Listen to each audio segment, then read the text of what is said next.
Shalom Bapak Ibu Saudara-saudari, senang saya berjumpa kembali bersama Anda sekalian. Selamat datang di ibadah JKI House Online. Saat ini kita sungguh berbahagia bahwa setiap hari Tuhan selalu memberikan anugerah buat kita untuk mengalami apa yang sudah Tuhan janjikan dalam kehidupannya. Kita tahu kemenangan akan selalu kita raih jika kita percaya akan firman-firmannya dan kita melakukan apa yang menjadi bagian kita untuk kita kerjakan. Mari kita berdoa sebelum kita mulai ibadah. Tuhan Yesus, terima kasih Tuhan bahwa kami bisa Tuhan beribadah kembali Tuhan. Kami percaya Bapa, dimanapun kami berada, kami tetap dalam hadirat-Mu, kami tetap dalam pengurapan yang sama ya Bapa. Berikan kami semua Tuhan hati yang sungguh-sungguh percaya kepadamu, hati yang sungguh merindukan untuk Engkau Tuhan melawat hidup kami Bapa setiap hari.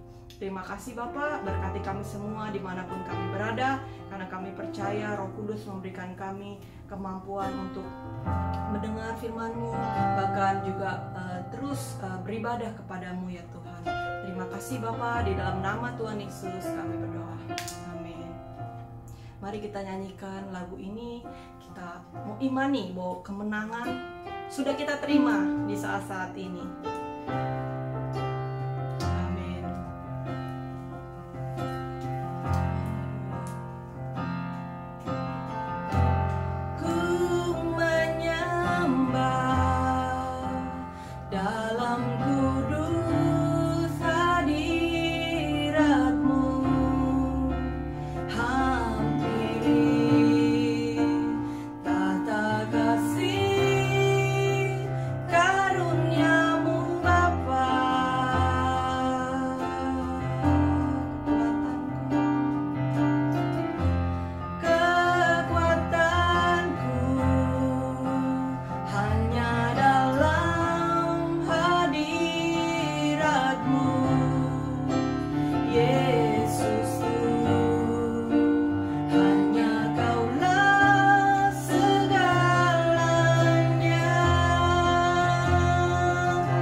Ku rasakan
Tuhan, urapi hamba-Mu Tuhan yang akan berbicara pada kami saat ini Tuhan.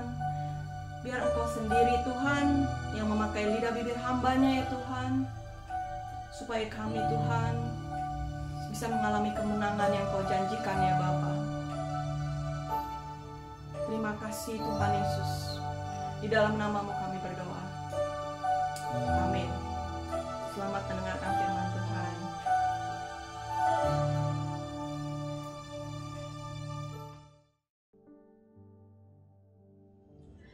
Shalom semua orang yang dikasihi oleh Tuhan. Senang sekali berjumpa lagi dalam ibadah online ini bersama kalian semua.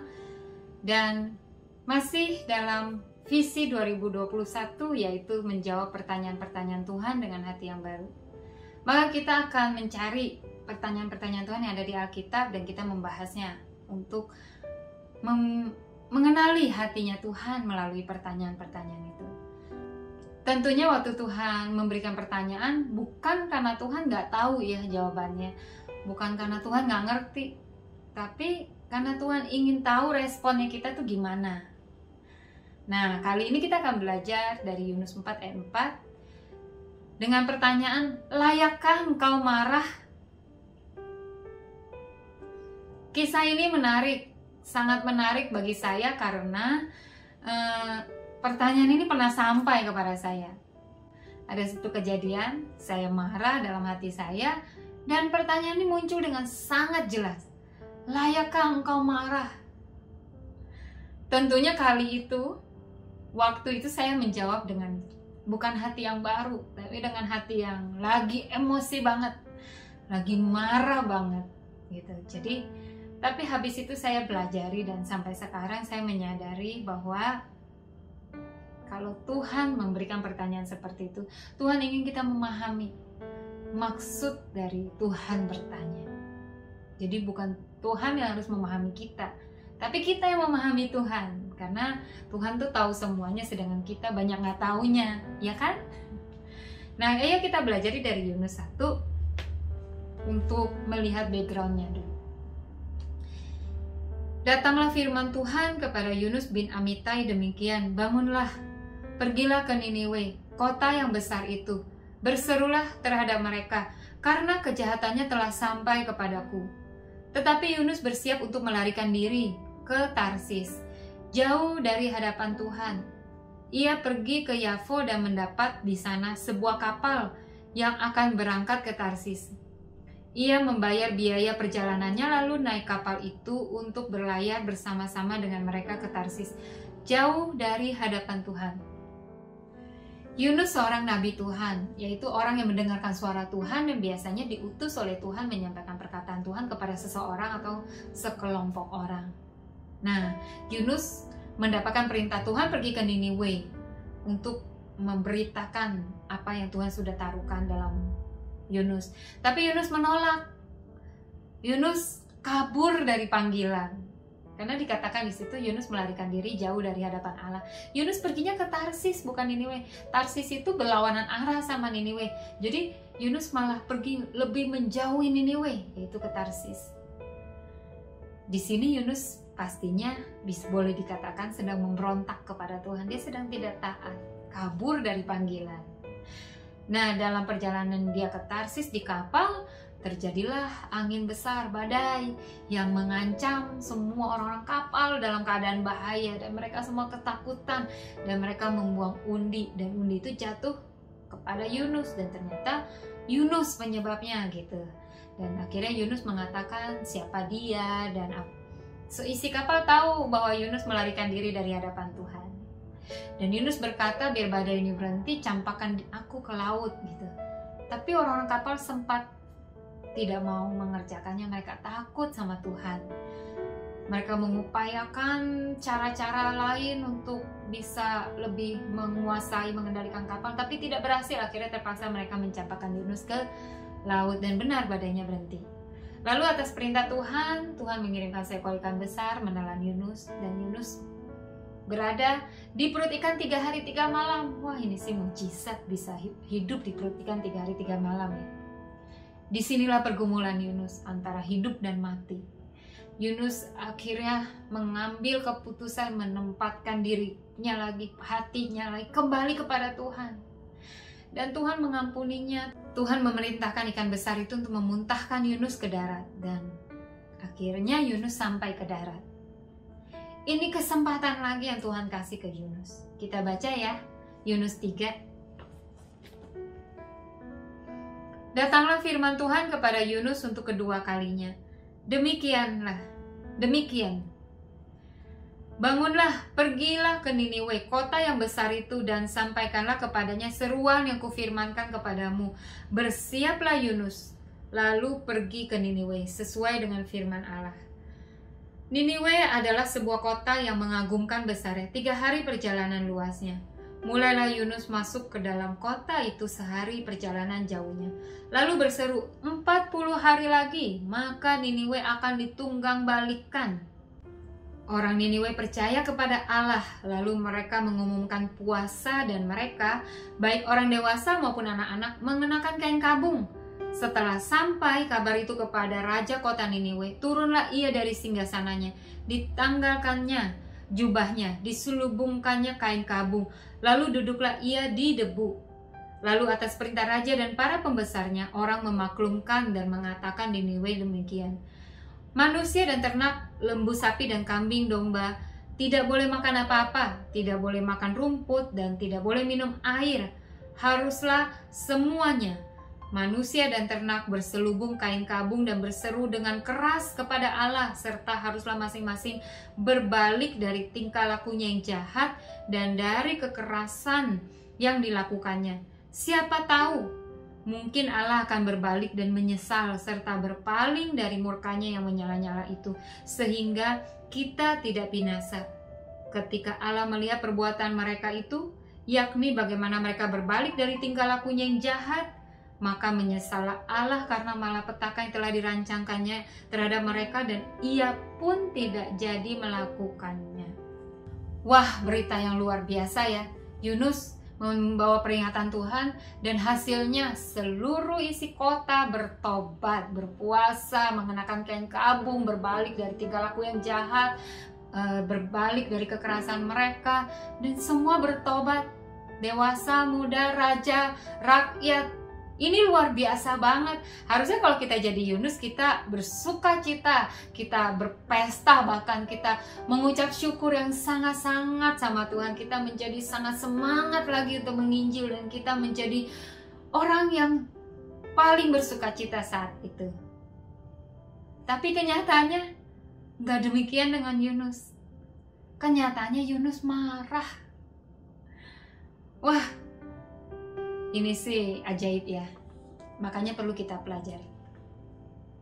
Yunus 4 kita baca ya. Tetapi hal itu sangat mengesalkan hati Yunus, lalu marahlah ia dan berdoalah ia kepada Tuhan. Katanya, ya Tuhan, bukankah telah kukatakan itu ketika aku masih di negeriku? Itulah sebabnya aku dahulu melarikan diri ke Tarsis, sebab aku tahu bahwa Engkau Allah yang pengasih dan penyayang, yang panjang sabar dan berlimpah kasih setia, serta yang menyesal karena malapetaka yang hendak didatangkannya. Jadi sekarang ya Tuhan, cabutlah kiranya nyawaku, karena lebih baik aku mati daripada hidup. Tetapi firman Tuhan, layakkah Engkau marah? Yunus bukannya bersuka cita, tapi Yunus marah dan ingin mati rasanya. Berarti ini bukan marah biasa, ini marah banget. Kenapa Yunus bisa marah begitu ya? Dan Tuhan menanyakan, layakkah engkau marah? Kesimpulannya sih nggak layak Yunus marah di sini. Nah, mari kita mencari kebenaran firman Tuhan untuk lebih menjelaskan soal marah ini nih. Kenapa Yunus tuh nggak layak marah?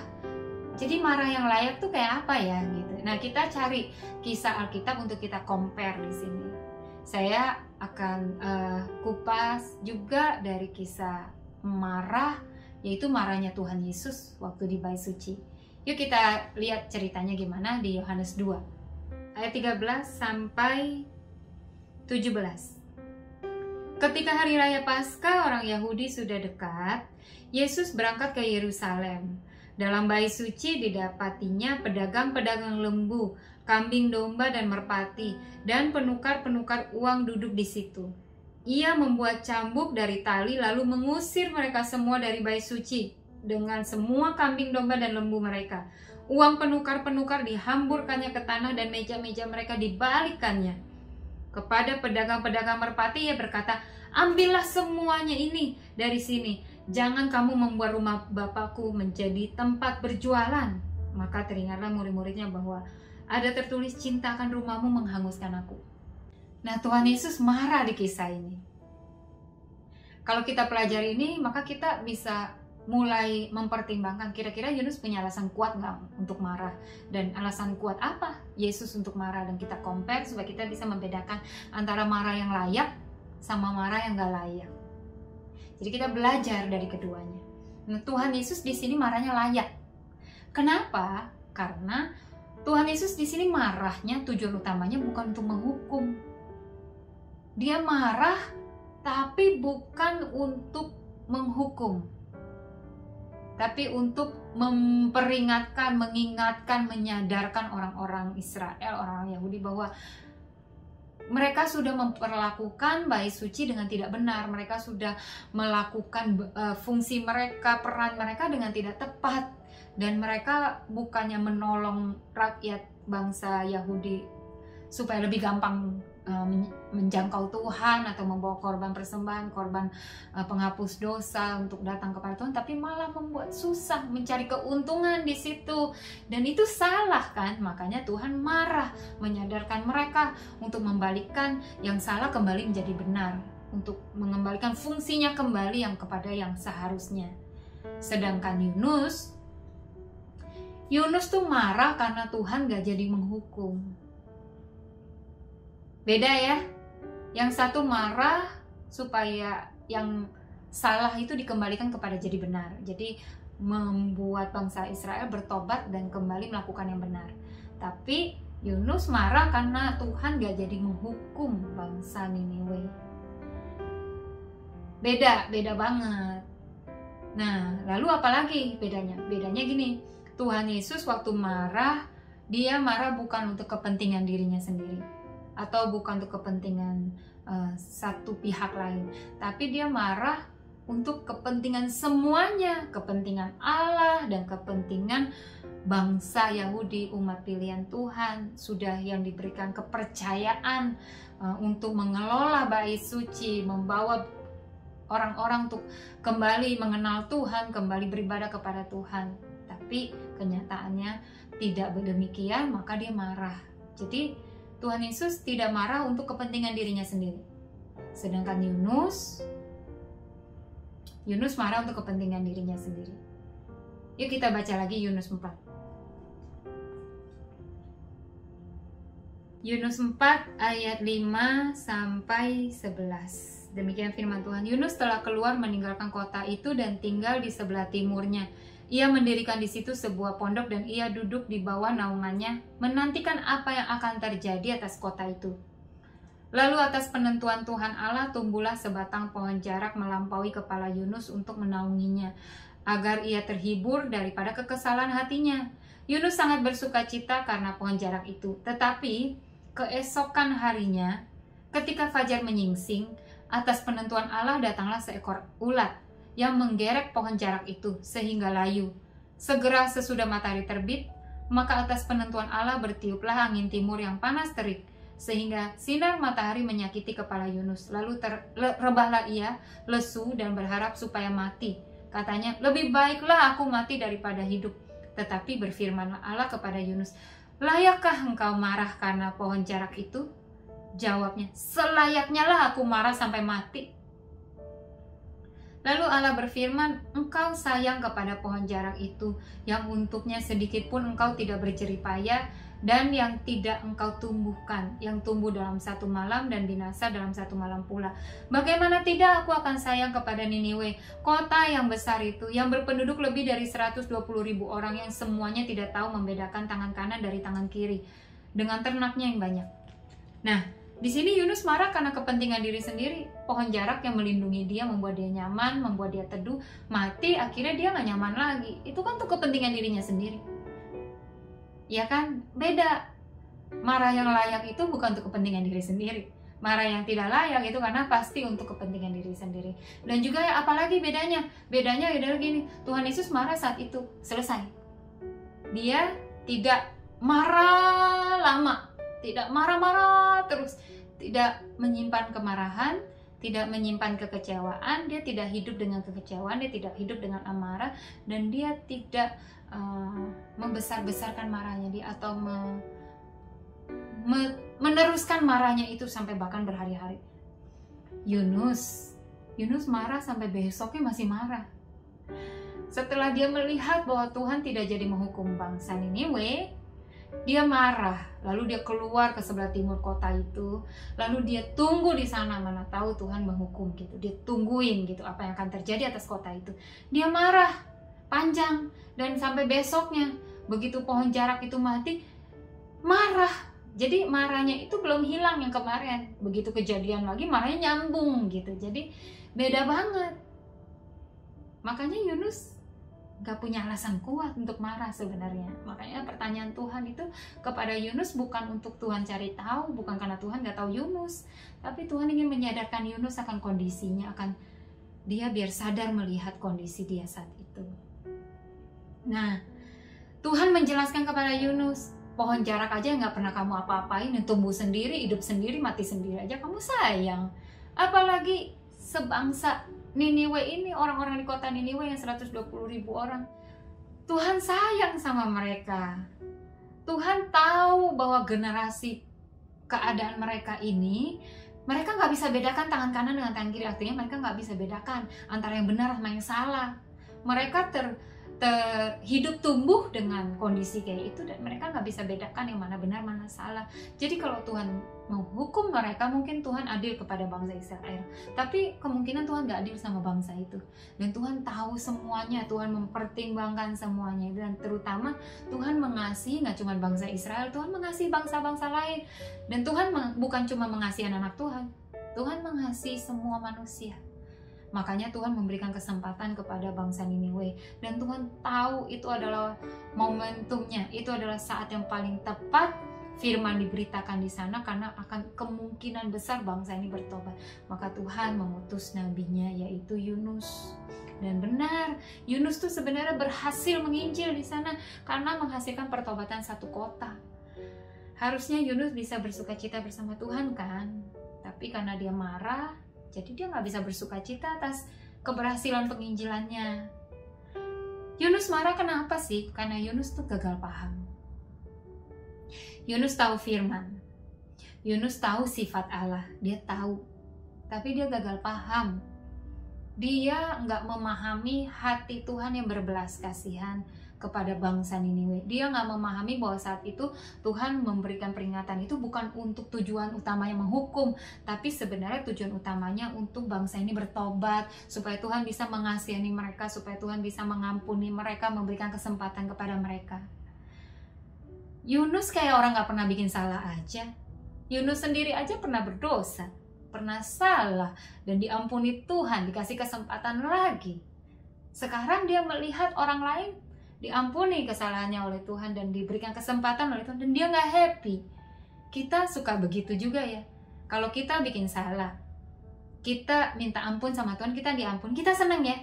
Tapi belum tentu loh kita senang lihat orang lain diampuni oleh Tuhan. Nah itu bahaya sikap hati yang salah. Waktu kita dikasih kesempatan lagi sama Tuhan, Tuhan ngertiin kita, Tuhan tetap sayang sama kita, Tuhan memberikan kesempatan lain kepada kita, kita senang. Tapi kenapa kita bisa nggak senang kalau Tuhan kasih kesempatan lagi kepada orang lain? Apalagi orang itu jahat loh sama kita. Karena kita suka nggak senang kalau Tuhan berbuat baik sama orang yang jahat sama kita, atau orang kita nggak suka, atau orang lain gitu. Inilah hati manusia, hati kita tuh harus terus kita jagai, harus kita terus tinjau, harus kita terus koreksi dengan firman Tuhan. Karena mana tahu hati ini menyimpan hati seperti hati Yunus, yang gak happy lihat orang lain diampuni, yang gak happy lihat orang lain bertobat, yang gak happy lihat orang lain gak dihukum sama Tuhan, padahal dia pantas loh dihukum. Nah, kita lupa bahwa kita juga sebenarnya pantas dihukum. Kita suka lupa itu. Kalau orang lain kita gampang lihat kesalahan, kalau diri kita sulit lihat kesalahan kita. Inilah yang tujuan kita menggali firman, supaya kita bisa menjaga hati kita ini, supaya tidak melakukan kesalahan-kesalahan yang sama dengan kesalahan-kesalahan yang sudah diceritakan oleh Alkitab. Alkitab ini mengisi banyak kisah-kisah yang baik, yang buruk, yang benar, yang salah, supaya kita bisa mempelajarinya, dan kalau bisa nggak ngulangi kesalahan mereka. Dan kalau bisa kita nggak ngulangi kesalahan Yunus, marah waktu lihat orang lain bertobat, waktu lihat orang lain tidak jadi dihukum Tuhan, waktu lihat orang lain menerima kasih karunia Tuhan, pengampunan Tuhan, kebaikan Tuhan. Jadi jagai ya hati kita, hati ini biar nggak keras. Terus satu lagi, kenapa kita bisa salah paham sama Tuhan? Kenapa kita bisa marah dan kecewa sama Tuhan? Karena kita tuh kekeh memegang kuat kebenaran diri kita sendiri. Pengertian yang ada pada kita ini suka nggak nyampe sama pengertian Tuhan. Tuhan sih memaklumkan, cuman Tuhan juga ingin kita growing, bertumbuh dalam kedewasaan, dalam pengetahuan yang bertambah, pengertian yang bertambah, supaya kita bisa memahami rencana Tuhan, semakin mengenal Tuhan, semakin memahami Tuhan. Tahu firman aja nggak cukup. Yunus tahu firman loh, tahu Tuhan. Oh, Tuhan tuh pengasih, penyayang, panjang sabar, berbelas kasihan. Tahu itu aja nggak cukup. Perlu mengerti, perlu sepakat sama Tuhan. Kalau Yunus sepakat nih, Tuhan mengampuni bangsa Niniwe. Kalau Yunus bisa sepakat sama Tuhan, tentulah Yunus nggak perlu marah. Tentulah Yunus hatinya penuh dengan sukacita. Nah, kita juga gitu. Kalau kita cuma tahu firman, tahu Tuhan dari cerita orang, itu nggak cukup. Kita perlu mengerti firman, atau paling tepatnya adalah kita perlu sepakat. Nah, sebenarnya sulit sepakat kalau nggak ngerti, tapi bisa juga sih sepakat dulu baru ngerti. Jadi kalau kita tahu firman, pelajarilah firman itu supaya kenapa? Supaya kita bisa sepakat sama Tuhan, sehingga kita bisa senang bersama dengan Tuhan yang senang. Kalau Tuhan sedih, kita bisa ikut sedih. Tuhan senang, kita bisa ikut senang. Bukankah itu indah ya? Kita kan anaknya Tuhan, harusnya kita mengerti hati Bapa kita. Nah, inilah firman-firman dari khotbah, dari perenungan firman Alkitab saat teduh, itu sangat menolong kita mengenal Tuhan dan mengerti dan bisa sepakat sama Tuhan. Saya berharap firman kali ini memberkati para pendengar dan membawa satu keputusan yang memutuskan tuh buang marah, buang kekecewaan.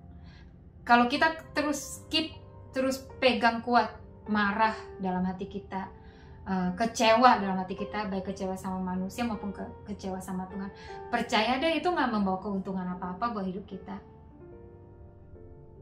Kecewa sama manusia aja itu bisa merugikan hidup kita, bukannya menguntungkan. Apalagi kalau kita kecewanya sama Tuhan. Mana ada keuntungannya kalau kita kecewa sama Tuhan. Terus kita mau jalan sendiri, pergi jauh dari hadapan Tuhan. Udah gak Tuhan-Tuhan lah gitu. Udah gak ibadah-ibadah lagi lah gitu. Mau lari kemana? Mau dapetin apa hidup ini? Gimana mau bahagia tanpa Tuhan yang adalah sumber bahagia itu? Dan saya sangat-sangat berharap, ayo kita kembali kepada Tuhan. Firman Tuhan berkata, jangan lekas marah. Amarah itu dibuang. Kenapa? Karena amarah manusia gak mengerjakan kebenaran di hadapan Allah. Amarah itu dibuang, karena amarah itu cuman membawa kepada kejahatan. Jadi kalau ada yang sakit hati, ada yang kecewa, ada yang pahit hati, datanglah kepada Tuhan, minta pengampunan dan ampuni orang yang bersalah kepada engkau. Ampuni dirimu sendiri, ampuni masa lalumu, ampuni kejadian-kejadian yang sudah ada. Kalau engkau gak mampu, Tuhan akan memampukan. Minta anugerah Tuhan, minta kemampuan dari Tuhan. Karena gak ada untungnya pergi jauh dari hadapan Tuhan. Gak ada bagaimana kita mau dapatkan yang baik kalau kita menjauhi sumber yang ngasih kebaikan itu. Jangan keras kepala, jangan keras hati, jangan menyimpan kekecewaan. Gak ada gunanya buat hidup kita. Ayo bangkit, berbalik kepada Tuhan, kembali kepada Tuhan. Tuhan memberikan kesempatan lagi, Tuhan memberikan kesempatan lagi. Ayo pakai kesempatan itu, jangan sia-siakan. Dan demikian kita akan bisa juga dipakai oleh Tuhan menjadi berkat bagi orang lain. Ayo kita berdoa supaya Tuhan menjamah hati kita lebih lagi, melembutkan hati kita, dan meneguhkan kita apa yang harus kita lakukan. Yuk kita berdoa. Tuhan Yesus, terima kasih untuk firman-Mu, terima kasih. Kami bersyukur Tuhan, Kau memperingatkan kami melalui kisah Yunus, Kau mengajari kami untuk membedakan mana yang layak dan tidak layak, untuk kami bisa memilih pilihan yang terbaik, yang lebih baik lagi ke depannya Tuhan. Waktu kami penuh dengan emosi, waktu kami dalam keadaan marah Tuhan, biar firman-Mu sampai kepada kami, biar pertanyaan ini sampai kepada kami, layakkah Engkau marah? Biar itu sampai kepada kami dan menyadarkan kami kembali, menata ulang, mengatur ulang emosi kami Tuhan, supaya ada pada tempatnya, pada porsinya, pada tujuan yang benar, pada motivasi yang benar. Bapa, ajari kami, tolong kami Tuhan, untuk mengatur emosi kami, mengatur pikiran kami, membuang segala kebenaran diri sendiri yang itu membatasi kami ya Tuhan, menghalangi kami mengerti rencana Allah. Tapi kami mau kebenaran Tuhan yang masuk dalam hidup kami, memerdekakan kami, mengubah paradigma kami yang salah, mengubah pola pikir kami yang salah, bahkan melembutkan hati kami Tuhan, supaya mau berubah, mau kembali melakukan hal-hal yang benar yang Tuhan rencanakan dalam hidup kami. Tuhan, terima kasih Engkau tidak nyerah kepada Yunus. Terima kasih Engkau tidak nyerah kepada kami. Engkau yang telah memanggil Yunus, Engkau telah memanggil kami, dan Engkau terus mengupayakan untuk kami melakukan panggilan-Mu. Terima kasih Tuhan, tolong kami untuk setia melakukan panggilan-Mu, tolong kami untuk taat kepadamu, tolong kami untuk menanggapi firman-Mu, tolong kami untuk tidak hidup dengan emosi yang salah, tidak hidup dengan amarah, dengan kekesalan hati, dengan kemarahan, dengan kekecewaan, tapi kami mau buang segala pahit hati, segala sakit hati, segala kekecewaan, apalagi kecewa sama Tuhan. Kami mau kembali kepada Engkau.